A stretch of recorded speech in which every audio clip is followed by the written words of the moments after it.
안녕하세요. 재경입니다. 추문과 13번째 구절 공부해 보겠습니다.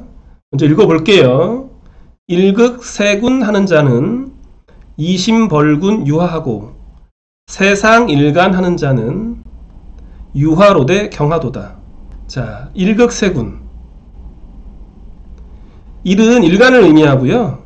세군은 연간을 의미합니다. 세자가 해세자잖아요. 그러니까 요 연간을 의미합니다.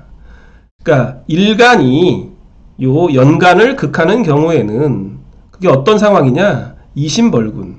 신하가 임금을 치는 것과 같다. 그러면 어떤 일이 벌어지냐? 화가 있다. 이런 말이고요. 세상일간이라는 말은요. 세는 해년이니까 연간이 일간을 극하는 경우에는 유하로되 경하도다. 화가 있긴 있지만 가볍다 이 말이에요.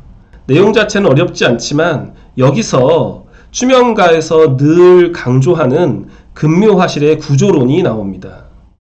연간을 임금으로 보고 있잖아요. 굉장히 중요한 내용이죠. 자세히 좀 살펴볼까요? 자, 앞서 말씀드린 것처럼 연간을 임금으로 보고 있습니다. 자, 지금은 임금이 있는 시대가 아니잖아요. 그래서 현대적인 의미로는 연간은 국가 권력, 중앙부처, 본사의 요직 뭐 이런 의미가 있을 겁니다. 그리고 이 의미를 조금 더 확장하면 국가와 국가 간의 외교 문제로 확장을 한다면 권력과 힘을 가진 외국, 즉 뭐 현대사회에서는 미국이 되겠죠. 이렇게 볼 수 있을 것 같습니다. 지금 얘기를 조금 더 추상화해서 더 생각해 보면 연주는 가장 크고 힘있는 공간을 의미하게 됩니다. 그러니까 연월일시 근묘화실로 구성되어 있는데 연, 그러니까 뿌리 근, 요 자리는 연간은, 연주 연간은 좀 더 중앙 그리고 크고 힘있는 곳이다라는 의미가 있습니다.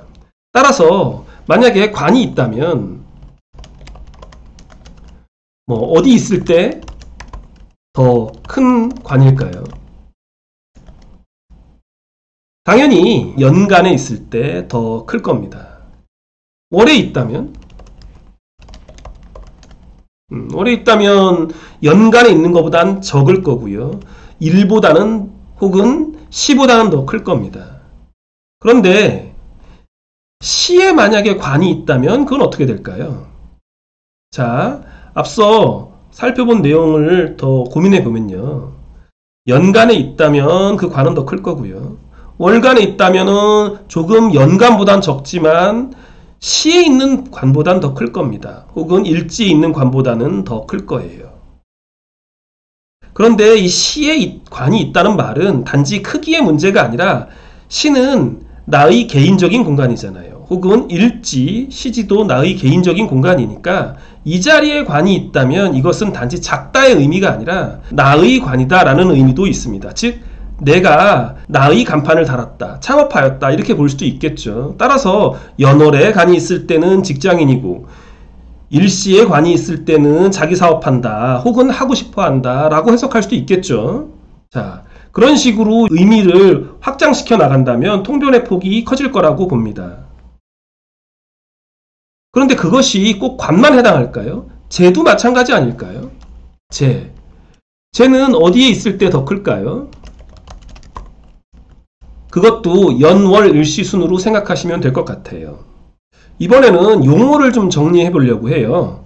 자꾸 말씀을 드리다 보니까 저도 이걸 정리해야지 좀 논리적으로 설명을 드릴 것 같아서요. 자, 다름이 아니라 이 생극이라는 말을 자꾸 쓰고 있는데 이거 생극을 쓸 때는 천간에 해당해서만 써야 됩니다. 지지는 생극의 논리가 아니라 뭐 형충파해, 뭐 지금 제가 형파, 충합해라고 써놨는데요. 요 논리로 지지는 설명하는 게 맞습니다. 그래서 가령 뭐 해수가 있고 그리고 사가 있다. 그러면 해는 수고, 사는 화니까 해가 사를 극하나? 아닙니다. 이거는 극하는 게 아니라요. 충하는 겁니다.